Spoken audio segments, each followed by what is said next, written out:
Hey there, my name is James Lee. Thank you for tuning in to another segment of my show 5149 on Breaking Points, where I talk about topics related to business, politics, and society. Now, who here tried to watch the Love is Blind Season 4 reunion on Netflix last Sunday and was met with an absolute debacle of a live stream? Netflix was just absolutely roasted by everyone in the chat and online, Twitter, everywhere. Maybe a few of you guys tried to tune in. I know Crystal and Sagar had Season 2 alum Nick Thompson on the show last year, so there's probably at least a little bit of overlap or crossover between fans of Breaking Points and fans of Love is Blind. Now, it's not lost on me, despite the online roasting, that the societal impact of Netflix's technological blunder on its own is probably not consequential, but I do think the decisions that the Netflix executives made leading up to that live stream is a telling microcosm of everything that is wrong with America. If you remember, early in 2022, Netflix made headlines all over the tech and financial news in a bad way for losing subscribers for the first time in a decade. Let's just say their shareholders were none too pleased. Some even sued the company, alleging Netflix had misled investors about declining subscriber growth. This is a bit of an aside, but does it not seem like shareholders win no matter what? You know, when the stock goes up, the market's working perfectly. But when the stocks go down, they cry foul. Anyway, predictably, Netflix very quickly abandoned all of their previously held company values by raising prices and instituting new password sharing restrictions that can only be described as convoluted and confusing, so much so that they've had to walk back and amend their policies several times. I suppose at this point, we really shouldn't be taking too much stock in a company's purported values. You know, every corporation, big and small, they have one of these. If you go to their website, they have a mission statement and a company's values page. By now, we should all know that is all BS. Hi, you said it was an emergency? The live stream isn't working? Like the live stream code base from my intern project 4 years ago? What, are you guys airing another Chris Rock special? Love is Blind? You're using that for Love is Blind? No, I can't allocate more resources. It just runs on my laptop. Yes, that is supposed to be funny, but it does get at something very real. This is reporting from the Wall Street Journal. Quote, Netflix is hiring more junior employees from interns to recent college graduates as part of an expanded emerging talent recruitment initiative, people familiar with the program said. Previously, the company had generally recruited experienced staff, particularly for engineering roles.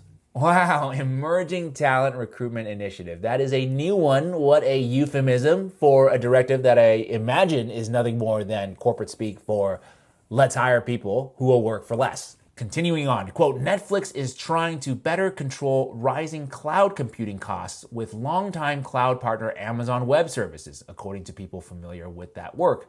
Netflix has long spent heavily on cloud and network infrastructure, viewing the reliability of its service as a key selling point. Yes, that's totally how you get more subscribers. Hey, you want to pay $20 a month for Netflix, but sometimes it won't work because they don't want to invest in the infrastructure it takes to run their platform, because shareholders are whining and the executives are all turning to their McKinsey buddies for these genius ideas. Well, with all these tech layoffs, it's good to know that somebody's getting paid. New Netflix co-CEO Greg Peters is set for a big raise with more than $30 million in potential stock options and bonuses, on top of a $3 million salary.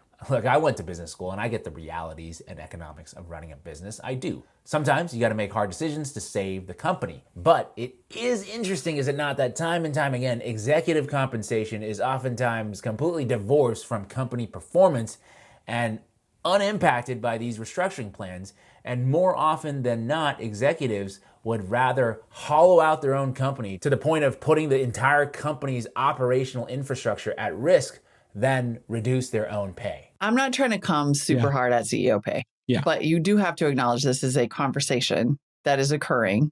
And there have been ongoing questions for years because CEO pay has increased many, many times faster than wages, which have been stagnant for 40 years, right? CEO pay has increased 1,322% since 1978. CEOs were paid 351 times as much as a typical worker in 2020. So CEO pay is up 1,300%. That kind of makes sense to me. The average American wages have been flat for 40 years. The value these individuals, these elite executives provide is even more valuable than the percentage more they're getting paid. The average employee at Amazon versus Andy, if he gets paid 350 times what they get paid, or even 1,000 times, I'd say he's 10,000 times more important than the average employee. His ability to do that, just like Steph Curry. Yes, just like Steph Curry, totally the same thing, running a business and playing basketball. But in all seriousness, the impact of Netflix gutting their infrastructure and bungling the Love is Blind live stream is more or less inconsequential when it comes to society as a whole. Probably some would disagree with that. But my point is, Netflix is not unique. That's how all companies operate. And that's why I'm talking about this today. Because for the most part, business executives aren't held accountable for anything. So business strategy 101 would simply be to make as much money as possible while cutting as many expenses as possible, legally, of course.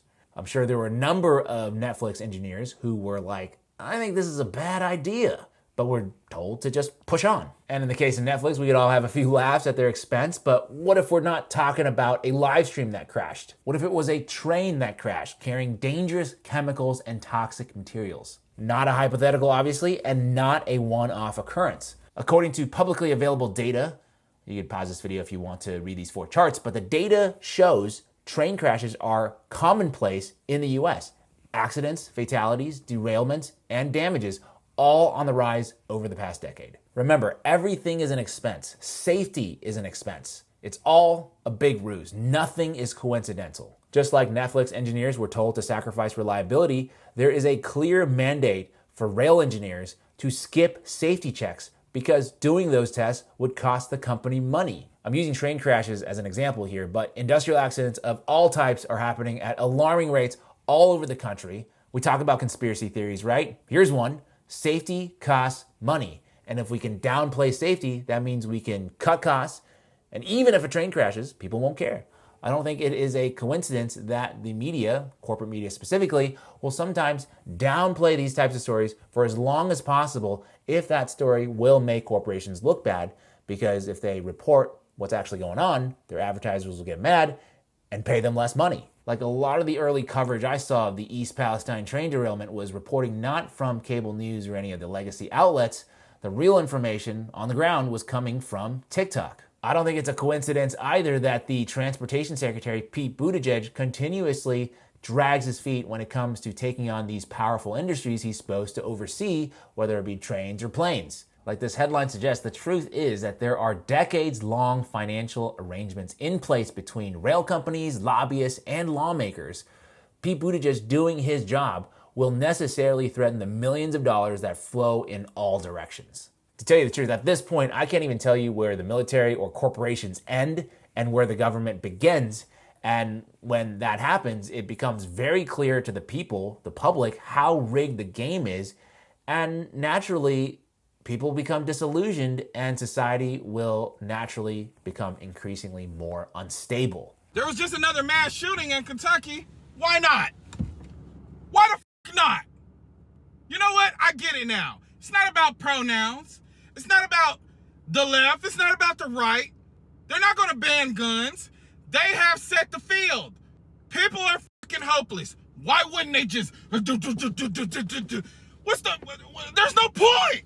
You're giving people no point to live. You're giving people nothing to lose. People getting violent on airplanes, mass shootings, riots, insurrections, these are all interconnected, right? When the whole of society exists on top of an economic structure built upon a failed and outdated economic maxim, and that is shareholder primacy at all costs, this is the expected result. When institutions, whether they be governmental, something like the Department of Transportation, or private, something such as the media, institutions that are supposed to function as advocates for citizens and report on abuses of power, end up as extensions of those corporations, this is the expected result. When rules have been crafted that allow for the legal exploitation of large swaths of the country's population, this is the expected result. So let's end legalized bribery in this country. There are at least 3 amendments that have been proposed, stuck in Congress: House Joint Resolution 1, known as the Democracy for All Amendment, House Joint Resolution 48, known as the We the People Amendment, and House Joint Resolution 21, known as the People's Rights Amendment. Write to your members of Congress, prioritize this issue. We are due badly for a constitutional amendment that will return the country to the people. And that is how you get from Netflix's Love is Blind to corporate malfeasance to train derailments to insurrections and mass shootings. What do you think? Do you agree, disagree? Share your thoughts in the comment section below, because I think this is a very important discussion to have. You want to explore more like this, I'd encourage you to check out and subscribe to my YouTube channel, 5149 with James Lee, where I break down a ton more topics related to business, politics, and society. The link will be in the description below. Thank you so much for watching Breaking Points, and thank you for your time today. Hey guys, ready or not, 2024 is fully upon us now, and Sagar and I have been brainstorming ways that we can really up our game for this critical election. Yeah, we rely on our premium subs to expand our coverage, to add staff, to upgrade the studio. We just want to give you the best independent coverage of this election, which is possible. So if you can help us out, become a premium subscriber today, breakingpoints.com, or the link is down here in the description video. It really means the world to us, and if you like what we're all about, this is the best possible way to keep us 100% independent, working only for you.